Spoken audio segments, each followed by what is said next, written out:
Story from a Hospital Security Guard by CavalierRigg. It was 2 years ago next week when I got a call back from my manager, Ted, saying that I had gotten an interview to work at my large regional hospital here in Utah. In honor of my 1-year anniversary at work, I thought I would share one of my creepier security guards with all you. A call I received on my second day at the job. I was, and still am, a student at a large university, and being a poor, ramen almost every meal college student, it was a dream come true when my roommate, a nursing student, called me about an opening at the hospital he had just learned of. I was doing everything in my power to come out of college debt-free, but a college education is pretty expensive, and my flight school of choice to become a commercial pilot was going to run me about $80,000 more. Needless to say, I was looking for a few jobs to help me along. My interview went about as well as I could have hoped. The interview was conducted by a retired police officer named Ted, a grandpa whose warm eyes and jolly temperament were comforting. I was asked about my academic work history, which included a short time in my university's police force, and I was run through a physical fitness test and scenarios gauging how I would react. After being told that I had passed their interview and got the job, I remember asking lightheartedly how a job that paid $15.32 an hour and covered weekends could be vacant for more than a few months. My question was cut off by a sudden change in the atmosphere, as if someone had opened a window to let the cold frozen air inside. Oh, one more thing, Rigg. You don't believe in ghosts, do you? My chuckle and smile faded from my mouth as a laid-back Ted, who had done my interview with a complete relaxation and ease, was now staring at me seriously. All previous warmth had been replaced by the grisly scowl of a retired cop. I felt my blood slowly begin to ice over as the fear from seemingly random question caught me off guard. My mind raced to make sense of my world as I processed the question. Did he just ask me if I think ghosts are real? What the hell? The question itself was strange enough, but why is Ted so tense? Why did he almost look angry? Disturbed? Maybe, but why is he so forward with asking me a seemingly unprofessional thing? No, sir, I don't. Are you sure? He repeated himself with even more sternness than his original question. Yes, Ted, I'm sure. Okay, then. You've got the job. I'll see you Friday night. My shiny black boots clacked down the fake wood flooring of the hospital as I made my rounds. My metal badge felt heavy on my uniform as my radio earpiece kept getting caught on its edges. I looked pretty good if I do say so myself. My radio, keys, and taser all hung off the right side of my utility belt, as my work phone and flashlight hung off to my left side. This was my second day on the job, and my first day, I walked around the hospital by myself.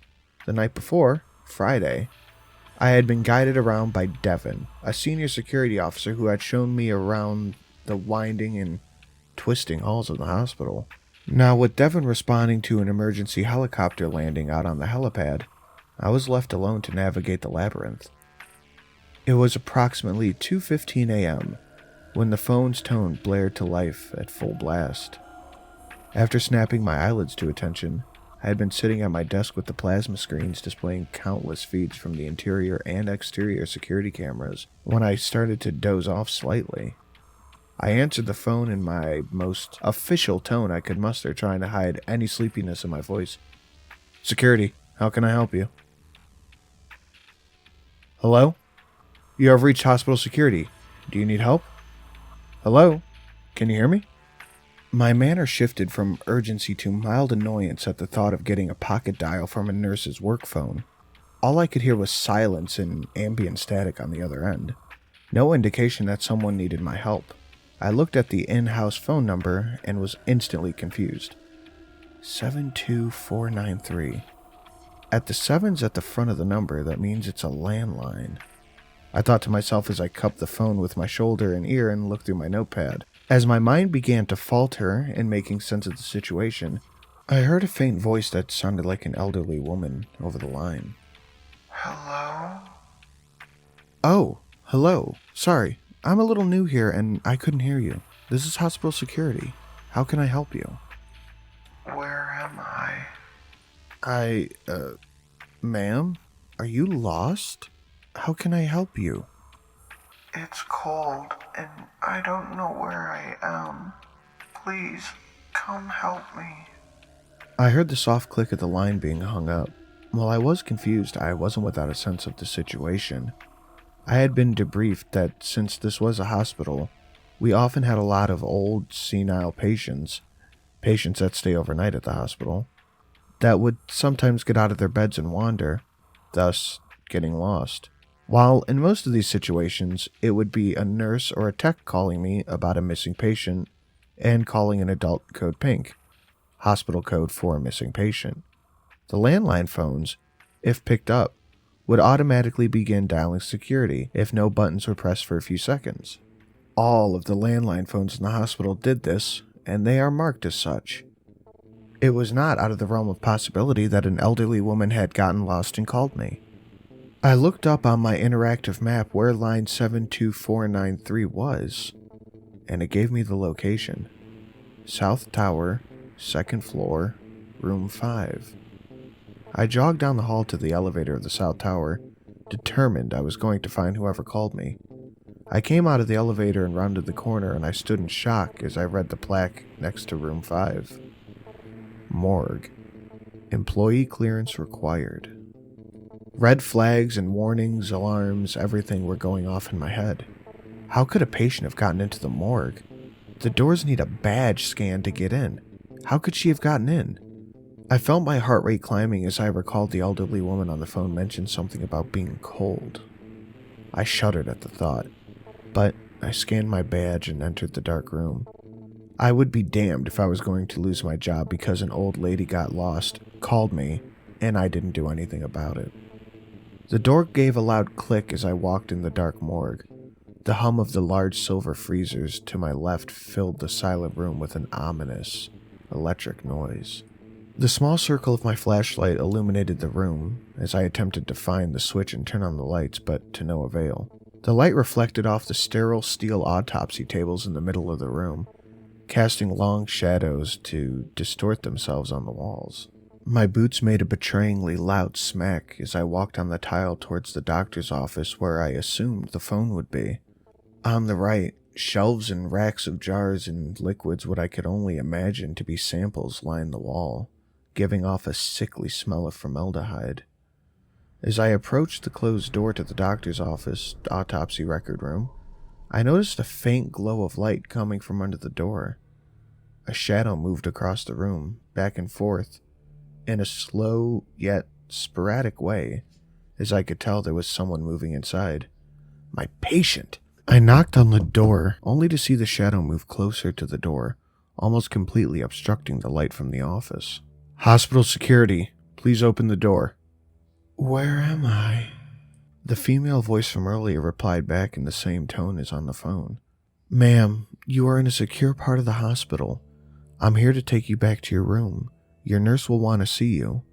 I replied warmly to help ease the fears that she had no doubt been feeling. Suddenly, darkness engulfed the bottom of the door as I heard a loud thump in the other room. Adrenaline pumping through my veins, I pressed the red emergency button on my radio, which instantly connected me to the hospital dispatch PBX officer, to which I called for a rapid response to the South Tower, floor 2, room 5, for a possible cardiac arrest.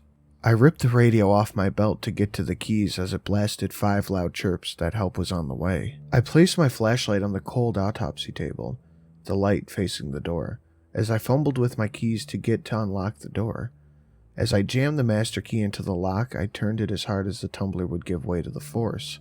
I slammed the handle down and nearly ripped the door off its hinges to find nothing. There was absolutely nobody in the room. And the soft glow from the room was not from the light, but from the computer screen in the corner, which glowed a soft blue from the Windows 10 login screen. I walked in, my back bathed in the light from the flashlight on the table behind me. seeing if she crawled further into the room, behind a wall, or into one of the 2 cubicles in the room, only to find it empty. The cold, still air filled with silence as my radio went quiet after giving off its confirmation that help was on the way. Suddenly, the room went dark as I heard my flashlight being turned off in the other room. The room was so still and quiet in that moment that not even the freezer's hum could silence my deafening heartbeat. I swung around, liquid fear coursed through my body as I backed up to the wall, drawing my taser, flicking the on switch as the battery charged the weapon to life.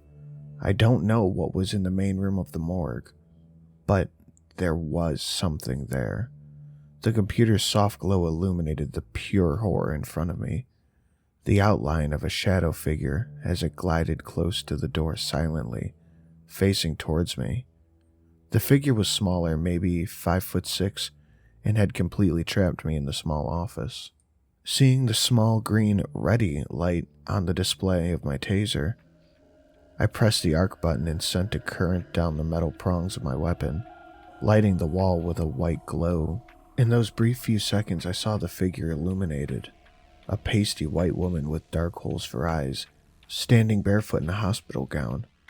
I screamed as the figure seemingly lurched forward in a falling motion, causing me to drop down and climb under a computer desk for protection, where I blacked out. I woke up the next morning in the hospital bed with Ted sitting beside me, the clock reading 7:30 a.m. beside me. He looked at me with sad eyes as tears began rolling down my cheeks. Ted sat up and pulled his chair closer to me, calmly asking, "Did you see her?" I relayed my whole story to him as he calmly sat and listened, never interrupting. After my story, he took a deep sigh and explained that 30 years ago, an older woman with dementia had blinded herself and claimed that a demon in the hospital had attempted to enter her body. When she died of a heart attack a few months later, the doctors in the morgue claimed that her body began to decompose rapidly even in the freezer, and that strange sounds could be heard in the machine, and later, in the building itself. Ted told me that the hospital's cardiac response team found me up there passed out, to which they brought me here to the ER and they admitted me to the hospital. Ted reluctantly told me that every so often, we get a call from a phone in the morgue between 11 p.m. and 4 a.m. that we are under no circumstances to answer, and that Devin should have told me. Because the occurrence is just so unorthodox, no official reports are ever filed when we see, hear, or receive calls or reports about her from other staff members. Despite seriously considering quitting my job that day, I decided to stick with it and stay strong. The hours are still good and the pay is great.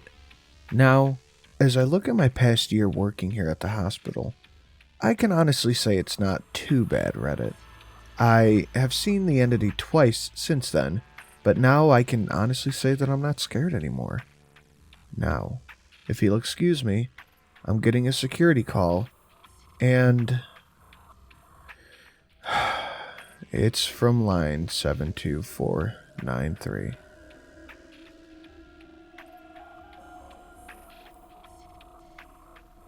That's a very good story. I know you guys have been asking me to do a lot of the more paranormal stuff as opposed to just unusual or creepy readings, so I hope you enjoy this one. Definitely go show CavalierRigg some love over on Reddit. Of course, the link will be in the description. He said he's a fan of mine when we talked, and now I can honestly say the same thing back to him. What an amazing story. If you guys want to support the channel, you know how to do that. All the stuff's in the description. Go give me a follow on Twitter if you haven't done that yet. And I'll see you in the next one. Remember, answer that phone call next time, guys. Good night.